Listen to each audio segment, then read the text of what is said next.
Hiya Five, welcome back to The Day I Fell Into a Fairy Tale by Ben Miller. So a quick recap, Lana bought the book of fairy tales which the old man warned her wasn't the nice lovey-dovey fairy tales, it was the scary ones, but she was determined to have this book. So she began reading Sleeping Beauty with her mum that evening. They've read a proportion of it and she's gone to sleep and woken up the next morning really intrigued to find out what's going to happen with Briar Rose in the story, to find that her book has disappeared from her bedside table. Mum isn't anywhere in the house, Dad's looking after her. Dad's then seen the leaflet of all the brilliant prices at the new supermarket Grimm's, so Lana and her dad have gone there together.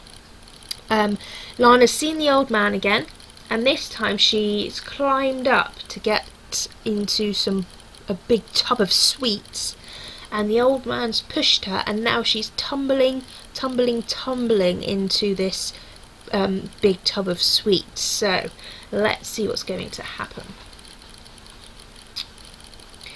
Chapter 5. Lana clamped her eyes shut in terror as she whistled head first into the darkness, sure that she was about to smash into the ground at any second. Then, just when it felt as if she could go no faster, the chute began to spiral rapidly, slowing her little by little, until it yawned open, spitting her out onto what felt like an enormous soft cushion. For a few minutes Lana lay there, flat on her back in the pitch black, her chest heaving, and her nose full of an odd aroma that she decided could only be cheese. She propped herself up onto her elbows. Was she still in one piece? She wiggled her fingers and toes. Nothing broken, so far as she could tell. "Hello?" she said nervously. Her voice sounded flat and dull, as if she was in some sort of enclosed space. Checking that she was clear of the chute, she pushed herself up into a seated position. Cautiously, she crawled forward. Thunk! Her forehead hit something hard, and a door in front of her swung open to reveal a light so bright that she had to shield her eyes. It was a candelabrum, ablaze with candles. Lana looked around. It appeared she was perched in a high cupboard, looking down onto an enormous circular old-fashioned kitchen. What's more, she was completely surrounded by cheeses, and the cushion that had broken her fall was in fact an extremely ripe camembert. Where on earth was she? "Hello?" Lana called. "Is there anybody there?" No one answered. A waft of sweet-smelling pastry curled at her nostrils and, looking down, she saw that immediately below her was a large table, laden with tray after tray of mouth-watering jam tarts. Someone must be nearby, she thought. These look like they are straight out of the oven. And the jam tarts were just the beginning. As Lana looked around, it seemed the entire kitchen was bursting with food. Roast lamb with rosemary, fresh-baked pies with butter-glazed crusts, mouth-watering jellies seeded with fruit, cream horns with dollops of raspberry jam, and a mountain of pillow-soft ham sandwiches. She dangled one leg over the edge of the shelf. It was a long way down. "Could someone help me?" she called. It really was very quiet and still. Something wasn't right. She was sure of it. She felt a prickly feeling on her arm and pulled back her sleeve. Goosebumps. "Hello?" she said again, a little more warily.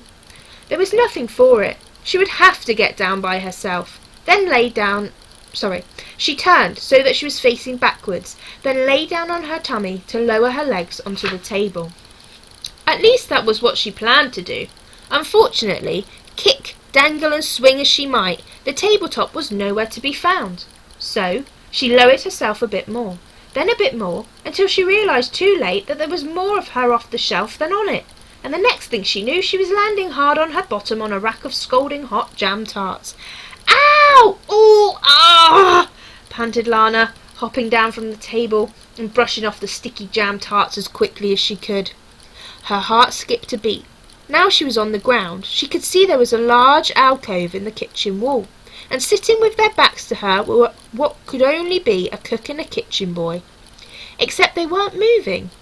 All that noise, and they hadn't budged an inch. "Oh, hello," said Lana politely. "I didn't see you there." Still, neither of them moved. "I fell down the trap door," tried Lana again, edging forward. "The one in the supermarket?" But wait. Now she was closer. Lana could see that they were both asleep. The cook was slumped in a chair, and the kitchen boy was snoozing in front of the fire, although the flames appeared to be motionless. Summoning all her courage, Lana stepped forward and gently shook the cook by the shoulder. "Excuse me, can you help me?" But the cook showed no sign of waking, so she did the same to the kitchen boy. Both of them were fast asleep. Lana gulped nervously. Where was she? Her eye caught the clock on the wall. It had stopped dead. Suddenly, she remembered her father. He was waiting for her at the checkout. Wherever she was, she mustn't stay long because she was already in trouble for loading the trolley with all that sugar. But on the other hand, this place was so fascinating she couldn't leave without exploring a little. Lana looked around. The sand in the hourglass on the countertop had stopped mid-pour, and the flames in the oven were frozen stiff, like the petals of a giant flower. Over by the sink, something caught the light, and she took a step closer to investigate. Sure enough, a water drop had fallen from the tap and was now suspended in mid-air, inches above the plug hole. And what was that on the floor? She crept closer, and her mouth fell open in astonishment. It was a little brown mouse, lying flat on its back, its eyes clamped shut, and its mouth wide open. It was fast asleep. It was all so strange. Was she dreaming? She tiptoed forward into a passageway that led out of the kitchen. The walls were lit by torches, but just like the fire in the oven, their flames were perfectly still. Someone, or something, was sitting on the floor, and as Lana edged closer, she discovered a tall, thin man, his back propped up against the wall, snoring heartily. Wedged between his legs was an enormous chocolate cake, lighting his face with its 15 unwavering candles. Was everyone in this place asleep? The corridor wound left, then right, then led out onto an enormous, brightly lit hall. A gargantuan banquet table stretched the entire length of the room, crowded with unmoving guests. Each and every one was out of the count, some with their heads on the table, some leaning on the shoulder of the guest next to them, others curled up on the floor. And there, just in front of the giant castle doors, slumped back to back were the king and queen, surrounded by an entourage of sleeping courtiers. Lana had never seen a real king or queen before, and for a moment she too froze as still as a statue. Plucking up her courage, she crept towards them.